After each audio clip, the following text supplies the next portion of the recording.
아랍 사람들의 속담에 이런 말이 있습니다. 한번 잘 곰곰이 새겨 들어보시기 바랍니다. 자기 자신이 모른다는 것을 모르는 사람은 철저한 바보다. 그를 피하라.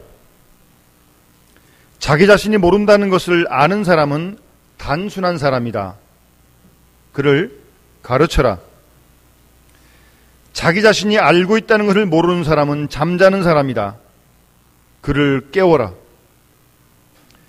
자기 자신이 알고 있다는 것을 아는 사람은 지혜로운 사람이다. 그를 따르라. 자꾸 읽어보면 아주 지혜로운 교훈입니다. 한번 이 내용을 오늘날 우리의 상황에 맞추어서 한번 새롭게 한번 번역을 해보겠습니다. 자신이 사랑을 받지 못하고 있다는 것을 모르는 사람은 철저하게 어리석은 사람이다. 구제불능입니다. 자신이 사랑을 받지 못하고 있다는 것을 아는 사람은 고독한 사람입니다. 이 사람을 바른 길로 인도하고 위로해야 할 것입니다. 사랑받지 못하고 있다는 것을 아니까요. 고독하죠. 또 자신이 많은 사랑을 받고 있다는 것을 모르는 사람은 탕자이다. 집에 있든 밖에 있든 가출해 있든 어디에 있든 상관없이 이 사람은 탕자입니다. 방랑자입니다. 그래서 깨우쳐 주어야 합니다.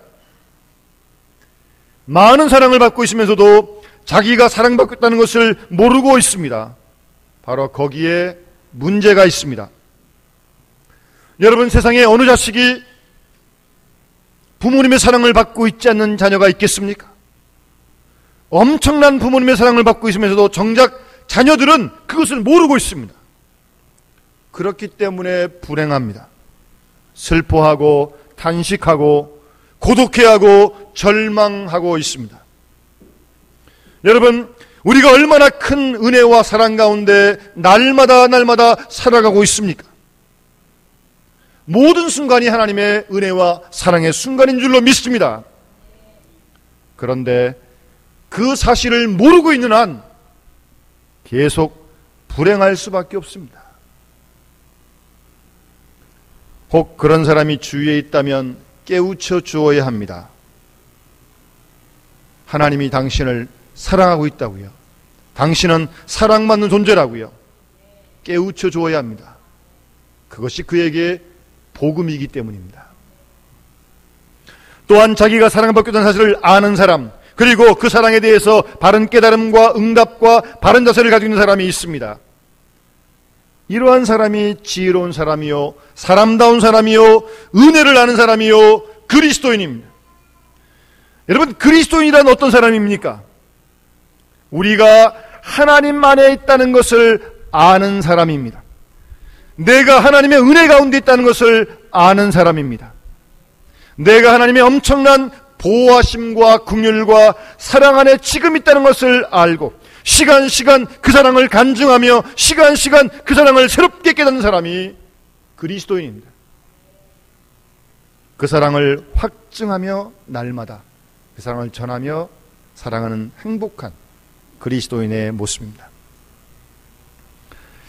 언제 한번 리더스 다이저스트라고 하는 그 잡지에 이런 글이 실린 적이 있었습니다. 여러분, 우리가 보통 IQ가 높은 똑똑한 사람이 다 성공한다고 생각하지 않습니까? 그런데 연구 결과는 그렇지 않습니다. 오히려 똑똑한 사람이 출세에 실패하는 경우가 많다는 겁니다. 그래서 그 원인을 한번 조사해 봤더니 첫 번째는 이 똑똑한 사람이 오만하기 때문입니다. 자기는 모든 것을 알고 있고 모든 것을 할 수 있다고 스스로 착각하고 있습니다. 그래서 자기가 결심하고 자기가 하려고만 한다면 무슨 일인지 다 할 수 있다고 그렇게 여깁니다. 그런 사람이 세상에 어디 있습니까? 이런 오만함 때문에 똑똑한 사람이 실패한다는 겁니다. 두 번째, 그런 오만 때문에 이 똑똑한 사람들은요, 남의 말을 받아들이지 않습니다.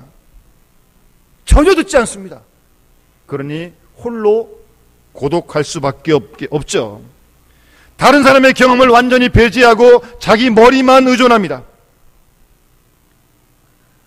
여러분, 누구가 어떤 사람이 경험했던 간에 이미 경험했다는 그 사실은 중요한 것 아닙니까? 내가 경험하지 않았더라도 다른 사람이 경험한 그 경험을 우리가 수용할 줄 아는 겸허함이 있어야 합니다. 내가 모든 걸 다 경험하지 못하니까요. 그런데 다른 사람의 경험과 다른 사람이 깨달은 지식에 대해서 전혀 그것을 무시합니다. 그거야 다 멍청한 사람들이 경험한 것이니까 신경 쓸 필요 없어. 내가 생각한 것 그것만 하면 돼. 이렇듯 남의 경험보다 자신의 생각이 더 앞선다고, 언제나 옳다고 생각하는 그런 오만함이 그들의 실패의 원이라는 것입니다. 여러분 살다 보면 부모님이나 선배들이 이러저러한 실수를 하기도 합니다. 그래서 그걸 통해서 이러이러한 경험을 전해줍니다. 이러이러한 경우는 이렇더라, 인생은 이런 거다.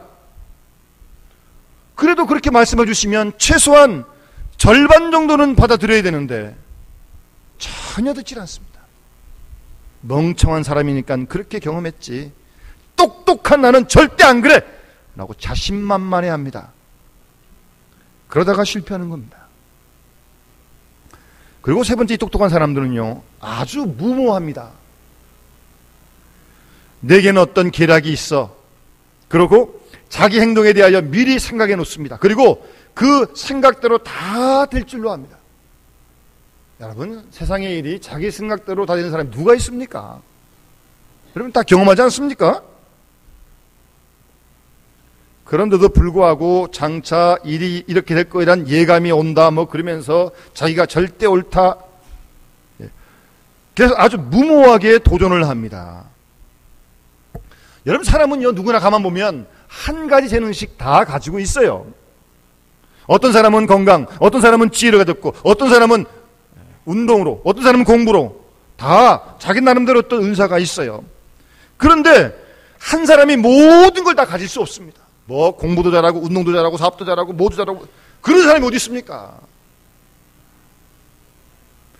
그런데요, 사업하는 사람은 열심히 사업을 하고 교육하는 사람은 열심히 가르치면 되는 텐데, 남을 가르치는 사람이 정치를 한번 해보겠다고, 나도 할 수 있다고, 또 돈만 버는 사람이 한번 내가 다른 걸 한번 해보겠다고, 다른 것은 무엇이든 다 할 수 있다고 생각하는 바로 그 생각이 착각이고, 그 생각 자체가 아주 무모한 것입니다. 여러분, 하나님께서 우리 각자에게 맡겨주신 거기에 충성을 다할 것입니다. 무엇이든지 다 가능하다고 생각하는 바로 거기에 오만 불순함이 있습니다. 결론적으로 어리석은 것이고요, 남보다 결코 똑똑한 것이 아니라 오히려 보면 어찌 보면 남보다 더 멍청한 것이죠. 그래서 실패를 하는 겁니다. 신학자 칼발트가 이런 유명한 말을 했습니다. 하나님은 피조물의 행동에 언제나 선행하신다, 그런 말을 했습니다. 내가 먼저 무엇을 어떻게 함으로 하나님이 아시고 저렇게 인도해 주신 것이 아니라 하나님께서 내 생각과 내 행동과 내 존재에 대하여 앞서서 모든 일을 행한다는 것 우리가 잊지 말아야 합니다. 이것을 아는 것이 지혜입니다. 하나님의 창조와 하나님의 경륜과 하나님의 섭리와 하나님의 인도하심은 언제나 내 행동, 내 결단보다 먼저 있다는 사실입니다. 그 하나님 안에 내가 있습니다. 그 하나님의 경륜 안에 오늘 지금 우리가 있습니다. 나는 예외적인 존재가 아닙니다. 고립된 존재도 아닙니다. 홀로 남은 존재도 결코 아닙니다. 하나님의 인도하심 속에 우리가 지금 있다는 사실을 우리가 믿어야 합니다. 그래서 잠언 3장 5절 6절 말씀에 너는 마음을 다하여 여호와를 의뢰하고 내 명철을 의지하지 말라라고 말씀하고 있습니다. 너는 범사 모든 일에 하나님을 인정하라고 말씀하고 있습니다. 여러분, 너무 자신의 생각과 자신의 판단만 의지하지 마십시오. 어떤 일이든 하나님을 인정하시기 바랍니다. 하나님께서 우리보다 먼저 하시고 하나님께서 먼저 우리를 뜻하시고 하나님 안에 오늘 내가 있음을 잊지 말아야 합니다. 범사 모든 일에, 모든 행동에, 모든 생각에 온유하고 겸손하게 하나님을 인정하는 믿음이 우리의 삶의 중심에 있어야 할 줄로 합니다. 오늘 본 말씀 9절 보십시오. 하나님이 자기를 사랑하는 자들을 위하여 예비하신이란 말씀이 있습니다.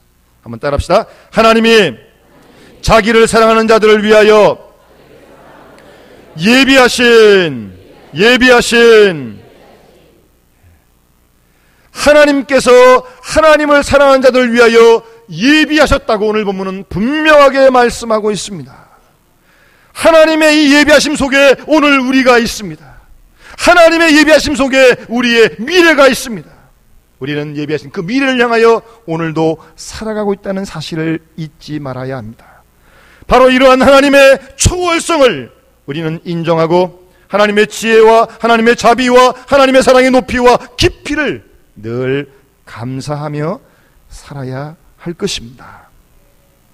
하나님께서는 내가 나를 아는 이상으로 나를 훨씬 더 잘 알고 계십니다. 나의 모든 것을 하나님은 알고 계십니다. 우리는 몰라도요. 우리는 때로 불확실한 세상에서 살아가고 있습니다. 그러나 하나님께는 결코 불확실성이 없습니다.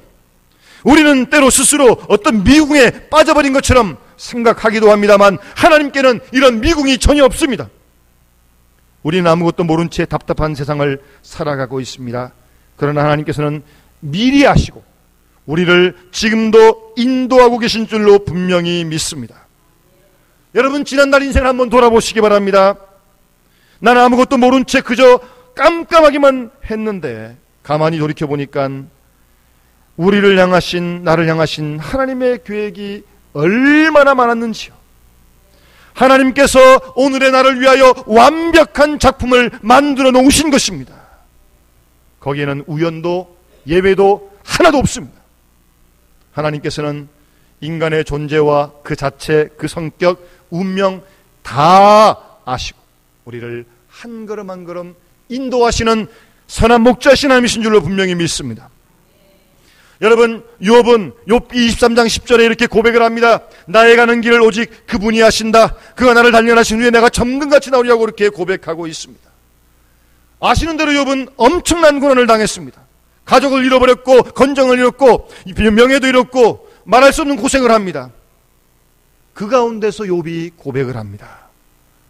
나의 가는 길을 나는 모르지만 하나님 그분은 아신다. 하나님만이 아신다. 이 모든 고생을 다 겪고 단련한 후에 정금같이 나오게 하실 것이다. 이러한 하나님의 인도하심과 약속된 미래를 믿었기 때문에 그 모든 고난을 참고 견딜 수 있었던 것입니다. 하나님은 오늘도 우리의 모든 길을 예비하고 계십니다. 그런데 그 예비하심이 우리에게는 아주 신비로운 것이에요. 모르니까. 그래서 오늘 9절 말씀도 보십시오. 눈으로 보지 못하고 귀로도 듣지 못하고 사람의 마음으로도 생각지 못하였다라고 그렇게 말씀하고 있습니다. 나는 하나님의 계획을 모릅니다. 보지도 못했습니다. 듣지도 못했습니다. 그러나 분명 하나님께는 우리를 향한 계획이 있다는 사실입니다. 나는 미처 생각지도 깨닫지도 못했지만 말입니다. 과거에도 그러하셨듯 오늘 현재도 그리고 앞으로 미래에도 분명히 우리의 모든 길을 예비하실 줄로 확실히 믿습니다. 우리의 눈에 보이는 것이 없고 우리의 귀에 들리는 것 없지만 분명 믿음의 눈으로 우리의 미래를 바라보게 되는 것입니다. 하나님께서는 분명히 아시고 여러분의 가는 길 한 걸음 한 걸음을 인도하고 계십니다. 그런데 사람들은요, 자신이 경험한 현재의 경험에 자꾸 매입니다. 묶여요. 그리고 자신의 연약함에 묶입니다. 그러다 보니까 자신의 고집만 생겨요. 경험하고 자신이 안 모든 것이 다라고 하는 그런 고집이 생깁니다. 여러분, 지식이라는 것도 물론 소중하지만 자기가 알고 있는 지식이 전부가 아니잖아요. 근데 그 지식에 집착을 하게 돼요. 집착을. 그러다 보니까 새로운 지식을 전혀 받아들이지 못합니다. 그러니까 이런 자신의 고집과 자신의 집착 때문에 하나님의 신비로운 세계를 받아들이는데 많은 어려움들이 있는 것입니다. 우리는 자신들의 경험이 물론 소중하지만 결코 거기에 매여서는 안 될 것입니다. 다가 아니니까요. 내가 알고 있는 지식이 소중하지만 그 지식에만 결단코 집착해서도 안 됩니다. 내가 모르는 게 훨씬 더 많으니까. 그리고 특별히 하나님의 예비하신 그 신비로운 세계를 향해 우리의 마음을 열어놓을 수 있을 때 하나님께서 우리를 한 걸음 한 걸음 선히 인도해 주실 줄로 믿습니다. 여러분 아시는 대로 아브라함을 하나님께서 부르셨는데 백세해 주신 아들 이삭을 하나님께서 제물로 바치라고 그렇게 명령하십니다. 아니 이 아들을 통해서 하늘의 별같이 바다의 모래알같이 수만을 주신다고 자식을 주신다고 약속하셨는데 아직 결혼 안 했는데 그 아들 이삭을 하나님께 제물로 드리라니 이게 도대체 무슨 날벼락 같은 일입니까? 어찌하여 하나님께서 이런 일을 계획하시는지 아브라함으로서는 도저히 납득이 가지 않았습니다. 그런데 아브라함은요 한마디 대꾸도 없이 하나님의 명령에 순종을 합니다. 이삭을 데리고 모리아 산으로 사흘 길을 가서 이삭을 묶어 가지고 제단에 올려서 이제 제물로 바치려고 하는 순간 하나님께서 말리십니다. 그 아이에게 내 손을 대지 말라. 아무 일도 그에게 하지 말라. 내가 내 아들 내 독자라도 내게 아끼지 아니하였으니 내가 이제야 내가 하나님을 경외하는 줄을 아노라라고 하나님께서 그렇게 막으십니다. 아브라함이 하나님을 사랑하는 줄 아시고 그것으로 족하다고 말씀하신 것입니다.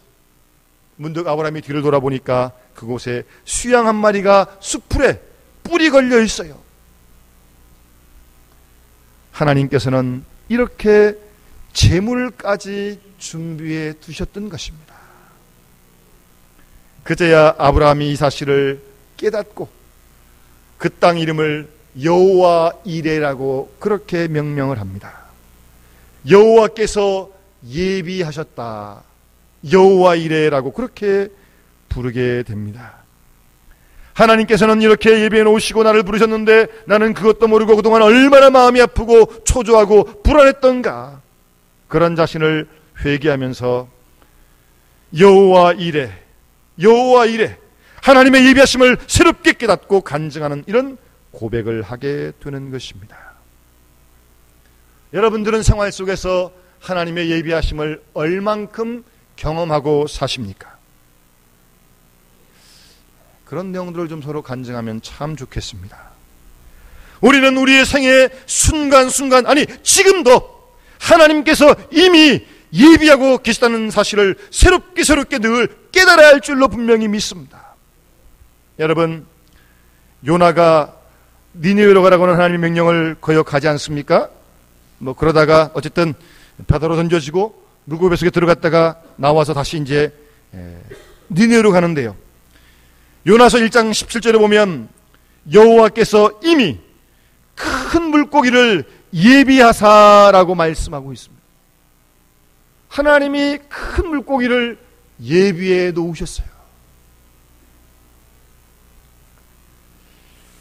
풍랑이 아주 심하던 어느 날 아프리카 해변에 난파선 한 척이 나타났습니다. 어떻게든 육지로 가보려고 애를 썼는데 해변가의 암초에 부딪혀 결국 배가 부서지고 말았습니다.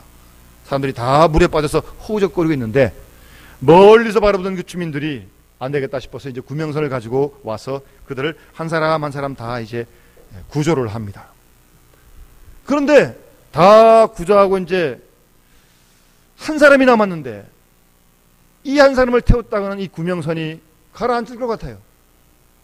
그럴 수는 없잖아요. 어쩔 수 없이 한 사람만 남겨두고 구명선을 끌고 돌아왔습니다. 그런데 한 청년은 계속 그 한 사람이 뇌리에 남는 거예요. 그 사람 데려왔어야 되는 건데. 폭풍은 점점 더 심해집니다. 이 청년이 결코 안 되겠다 싶어 이제 그 사람을 마저 구원하러 가는데 어머니가 말립니다. 얘야, 내 아버지도 몇 년 전에 바다에서 죽었고 내 형도 며칠 전에 바다에 가서 죽었는지 살았는지 아무 소식도 지금 없는데 너까지 바다 나가서 행여 잘못이라고 되면 나는 도대체 어떻게 살았단 말이냐 라고 하여튼 막 붙들었습니다. 그런데도 아들은 어머니 그 마지막 한 사람이 위험하여 그래서 도저히 견딜 수가 없어요 라고 같은 말씀드리고 간신히 어머니를 달려놓고 이제 그 한 사람을 구하러 갔습니다. 배를 저어가서 거의 실신하다시피 한 그 사람을 건져내서 육지로 돌아와 보니까 바로 그 마지막 남은 한 사람이 이 청년의 형이요, 말렸던 어머니의 바로 둘째 아들이었습니다. 큰아들이었습니다. 여러분, 우리는 때때로 어떤 일에 부딪혀 난감할 때가 있습니다. 무엇을 어떻게 해야 될지 정말 꼼짝도 못할 그럴 때가 있어요. 여러분, 분명히 그 순간 기억하시기 바랍니다. 하나님께서는 예비하고 계십니다. 준비하고 계신 줄로 믿습니다. 우리는 우리가 모르는 세계를 살아갑니다. 그러나 하나님은 이미 다 아시고 우리를 인도하시는 줄로 분명히 믿습니다. 여러분, 컴퓨터가 얼마나 좋은 기기인지를 우리가 잘 알고 있습니다. 어떤 사람은 옛날 귀신도 놀랄 정도다 그래요. 요만한 조그만 핸드폰 하나 들고 있고 그거 컴퓨터 다 들어가 있는데 이거 안 하면 못할 일이 없는 것 같아요.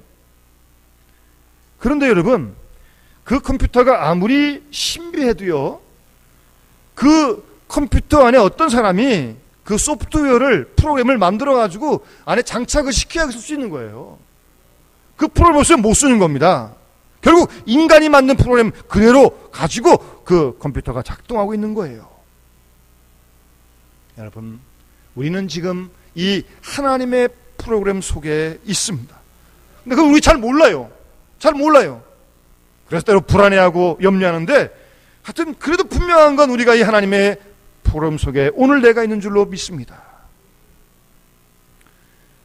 여러분, 탕자가 집을 나가는데 허랑방탕하고 완전히 거지가 돼서 간신히 집으로 돌아옵니다. 아들로 대접받을 생각 없어요. 그럴 체면도 없어요. 그런데 아버지는 그 탕자를 아들로 맞아서 옷도 입혀주고 잔치를 베풀어 줍니다. 여러분, 그럴 때 그 탕자의 마음에 어떤 생각이 들었을 것 같아요? 성경에 안 써있지만 한번 이렇게 묵상을 해보면 아마 이런 마음이 탕자 마음에 들었을 것 같아요. 이럴 줄 알았으면 좀 더 빨리 올 거야. 그렇지 않겠어요? 네. 아버지께서 나를 이렇게 용서한 줄 알았다면 진작 들어왔을 텐데 그 많은 날 내가 공연히 고생만 했구나라는 그런 마음이었을 것입니다. 이 탕자는 예비하시는 여호와의 일의 하나님을 몰랐던 것입니다. 그래서 문제도 많았고 그래서 고민도 많았습니다. 그런데 하나님께서는 벌써 아시고 미리 예비하시고 그 길을 인도하고 계셨던 것입니다. 다만 탕자가 그걸 몰랐던 것입니다. 여러분, 사도 바울은 고린도후서 12장 14절에 어린아이가 부모를 위하여 재물을 주체한 것이 아니요 부모가 어린아이를 위하여 한다라고 말씀하고 있습니다. 그렇지 않습니까? 모든 부모님들이 자녀를 압니다. 자녀가 나날이 커가고 있는 걸 알고 그 자녀에게 무엇이 필요한 줄 알고 그 자녀를 위해 모든 걸 준비하는 것이 부모님의 마음입니다. 마찬가지로 하나님께서는 우리를 위하여 예비하시고 계십니다. 사도 바울은 이 사실을 알고 이 믿음에 살아갔던 것입니다. 때로는 종종 깨닫지 못하고 괴로워할 때도 있었습니다. 내가 왜 감옥에 갇혀야 되냐고. 그러나 나중에 깨닫고 보니까 감옥에 갇힌 그 일을 통해서도 결국 복음의 진보가 이루어지는 일을 깨닫게 되었다고 빌립보서 1장 12절에 고백하고 있었습니다. 뿐만 아니라 사도 바울은 아주 싫은 육체의 가시가 있었습니다. 어떤 질병이 있었습니다. 아니, 복음 전하는 사람이 몸이라도 건강해야죠. 그런데 육체의 가시 질병이 있어서 3번씩이나 특별히 기도를 했는데 하나님이 고쳐주지 않습니다. 그러시면서 하신 말씀이 내 은혜가 내게 족하다라고 그렇게만 야속하게 말씀하십니다. 그러나 바울은 깨닫습니다. 이 육체의 가시가 나의 교만함을 막아줌을 깨닫게 되었던 것입니다. 오히려 그래서 약할 때 더 강할 수 있었고 그로 인하여 하나님의 사람으로서 사도 바울은 더 훨씬 더 성실할 수 있었다고 그렇게 고백하고 있는 것입니다. 이런 하나님의 예비하심, 7절 말씀대로 감추어져 있던 것입니다. 없는 거 아니에요. 없는 게 아니라 분명히 감춰져 있는데 내가 몰랐기 때문입니다. 오늘도 하나님은 우리를 위해 모든 걸 예비하고 계신 줄로 믿습니다. 우리의 계율의 상도, 우리의 모든 교회의 문제도, 이 나라의 모든 문제도 하나님이 예비하신 줄로 분명히 믿습니다. 10절 말씀 보십시오. 성령은 모든 것 하나님의 기쁜 것이라고 통달하신다고 말씀하고 있는데, 바로 성령 안에서 바울은 이 사실을 깨닫게 되었던 것입니다. 하나님께서 세상을 지금 사랑하셔서 독생자를 주셨습니다. 십자가로 하나님의 사랑을 우리에게 확증해 주셨습니다. 성령 안에서 이 하나님의 사랑을 깨닫게 되는 순간 우리는 새로운 세계를 살아가게 될 것입니다. 우리를 향하신 하나님의 새로운 프로그램을 우리가 전망할 수 있을 것입니다. 예수님께서는 요한복음 14장에 너희는 마음에 근심하지 말라, 하나님을 믿으니 또 나를 믿으라, 내가 너희를 위하여 처소를 예배한다고 분명히 말씀하십니다. 우리 주님은 이 세상에서만 아니라 다음 내세까지도 우리를 위해 예비하시는 주님이신 줄로 분명히 믿습니다. 여러분, 오늘 여러분 이 시간 걱정하는 일이 무엇입니까? 무엇 때문에 지금 두려워하고 있는 것입니까? 그 원인이 어디 있습니까? 우리를 위해 예비하신 하나님의 신비로운 역사와 그 능력과 지혜를 바로 깨닫고 바로 믿을 때 진정 우리가 평안을 누리게 될 것이고 새로운 용기를 가지고 살아가게 될 줄로 분명히 믿습니다. 우리는 땅에 씨를 뿌리면 분명히 열매를 맺을 줄로 믿습니다. 가을에 추수할 줄로 믿기 때문에 봄에 씨를 정성껏 뿌리는 거 아니겠습니까? 분명히 씨를 뿌리면 열매를 거둘 것입니다. 여러분, 낙심하지 마시고 열심히 믿음의 씨앗을 뿌릴 수 있기를 바랍니다.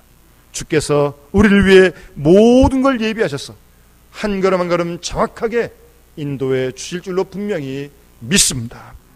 이런 은혜 속에서 우리 모두 오늘도 내일도 우리의 남은 생애도 주 안에서 믿음으로 담대하게 살아가는 놀라운 축복이 함께 하시기를 주의 이름으로 축원합니다. 기도드리겠습니다. 사랑의 아버지 하나님, 부족하고 흠 많은 죄를 택하시고 하나님의 자녀로 삼아주시고 영원한 생명을 주심을 감사드립니다. 우리의 생이 전적으로 하나님의 예비하심 속에 있음을 분명히 알고 믿으면서도 조금만 어려워도 쉽게 낙심하고 자그마한 일에 불안에 떠는 저희들의 연약한 믿음을 주님 용서하여 주시옵소서. 하나님의 신비로우신 예비하심을 미처 깨닫지 못하여 불평하고 원망하는 저희의 어리석음도 하나님 용서하여 주시고, 우리의 고집과 경험과 아직이 너무나 강하여 하나님의 뜻을 가로막았던 부족함도 주님 용서하여 주시옵소서. 오 아버지 하나님, 우리 속에 겸손한 마음을 주시고 범사 모든 일에 하나님의 살아계심을 분명 역사심을 인정하고 따르고 순종할 수 있는 큰 믿음을 우리에게 더하여 주셔서 그 믿음 안에서 평안과 담대함으로 주께서 맡기신 모든 귀한 일들을 이루어드리는 우리 어려운 교회가 되도록 하나님 축복하여 주시옵소서. 주 예수 그리스도 이름으로 간절히 기도드리옵나이다. 아멘.